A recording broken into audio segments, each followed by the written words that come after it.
rêve est peut-être de devenir médecin. Plus qu'un rêve, la médecine est une passion pour toi. Aider et soigner les gens, c'est ce que tu aimerais faire. Tu aimerais aider les gens à aller mieux. Tu aimerais sauver des vies. Et pour sauver des vies, tu as décidé d'aller faire des études de médecine. Car ces études vont te donner les outils nécessaires pour réaliser ton rêve. Mais il te suffit de quelques semaines pour te rendre compte des exigences de ce parcours. Ça te demande de travailler plus que d'habitude. Les exigences sont de taille. Cet étudiant me disait, je croyais que la médecine allait être facile pour moi. Mais après un mois, je me suis rendu compte que l'année était dure. J'ai commencé à réviser tous les jours, de 8 à 22 heures. Le travail à fournir était énorme. Le travail à fournir était énorme. Le temps passait trop vite et je n'avais même pas terminé mes révisions intensives.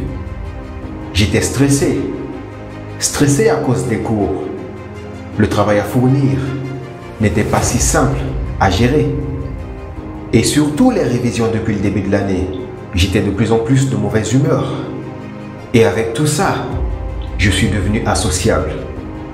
Les études de médecine, c'est vraiment dur. Il y a ces soirs tardifs où tu sais que tu dois étudier. Et ça génère de la panique en toi. Tu te demandes si tu vas y arriver. Parce que c'est trop. C'est trop ce qu'on te demande. Les cours sont tellement denses que tu te dis comment je vais mémoriser tout ça. Comment je vais me rappeler de tout ça? Parce que c'est trop. Tu te dis, bon, on verra ça demain. On verra ça plus tard. Mais tes examens s'approchent de plus en plus. Et ça te paralyse. Tu te sens pris au piège. Tu commences à avoir peur. Et c'est là que tu perds ta motivation. J'ai vécu la même chose en prépa. Je mentirais si je te disais que c'était facile. Je mentirais si je te disais que j'étais confiant.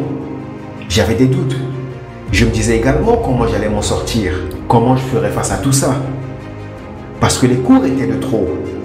Je n'avais même pas fini d'étudier, que les profs me donnent encore des cours supplémentaires à étudier. Je n'avais même pas fini les exercices qu'ils m'en donnent encore, qu'ils en rajoutent. Et je me disais, mais les profs, ils voulaient vraiment m'aider ou ils étaient contre moi? Mais lorsque je voyais autour de moi, je voyais bien sûr que beaucoup d'étudiants galéraient tout comme moi. Mais je voyais également qu'il y en a d'autres qui s'en sortaient. Et là, pendant que je passais mon temps à me plaindre, pendant que je passais mon temps à me dire qu'il y avait trop à faire, à accuser le système éducatif, il y en a d'autres qui étaient dans la même situation que moi. Et eux, ils se battaient pour leur rêve. Ils étaient acteurs de leur destinée. Ils ne perdaient pas leur temps à se plaindre. Ils ne perdaient pas leur temps à se morfondre, à s'apitoyer sur leur sort, parce qu'ils savaient que leur temps était compté. Ils devraient utiliser chaque seconde de leurs études. Chaque seconde était comptée. Chaque seconde ne devrait pas être gâchée. C'est comme ça qu'ils voyaient les choses. Et quand je les voyais, je me suis dit qu'il était temps, que c'était le moment pour moi de réagir, de défendre ma vision, de défendre mon objectif. Il était hors de question de rester en arrière pendant que les autres avancent. Il était hors de question de ne pas me battre. Regardez l'étendue de tout ce qu'il y a à faire. C'est ce qui te paralyse. Ne te concentre pas sur l'immensité des choses que tu as à faire. Concentre-toi sur ton rythme interne. Il ne s'agit pas de regarder la montagne, mais de garder la tête baissée et de continuer à avancer. Continuer à avancer sans regarder la quantité de travail à fournir. Si tu te concentres sur la prochaine page à étudier et que tu étudies sans te demander le nombre de pages qu'il te reste à faire, lorsque tu regarderas le nombre de pages restantes, Je te garantis qu'il te restera qu'un ou deux. L'objectif n'est pas de tout faire maintenant, mais d'attaquer la prochaine leçon à étudier, d'attaquer la prochaine page. Quelle est la prochaine action que tu vas entreprendre maintenant? Ne l'oublie pas, l'objectif n'est pas de tout apprendre par cœur. L'objectif n'est pas de tout savoir. L'objectif n'est pas de tout faire maintenant, mais de te concentrer sur l'essentiel. L'essentiel de ce qui va te permettre de réussir la médecine, de développer les compétences indispensables à l'exercice de ce métier. Tu dois regarder ce moment de ta vie comme un tremplin. Le tremplin qui va t'aider à réaliser ton rêve. Car c'est ta manière de voir les choses qui va influencer tes actions. Si tu vois tes études comme une prison, tu auras du mal à trouver la motivation d'aller réaliser ton rêve. Mais si tu le vois comme un moyen de faire de toi le médecin que tu veux, ce moment de ta vie, tu vas l'apprécier, tu vas l'exiger, tu vas le revendiquer. Car sans tes études, tu ne seras pas le médecin que tu veux. Tous les médecins que je connaisse, tous sans exception, me disent que c'est une chance de faire ce métier. Ils sont tous heureux de faire ça.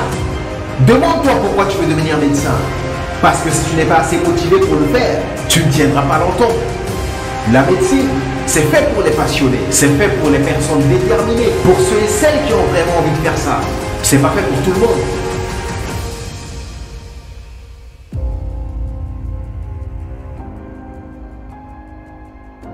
Moi, je sais que tu peux le faire. Mais tu dois vraiment te demander si c'est ce que tu veux vraiment faire de ta vie.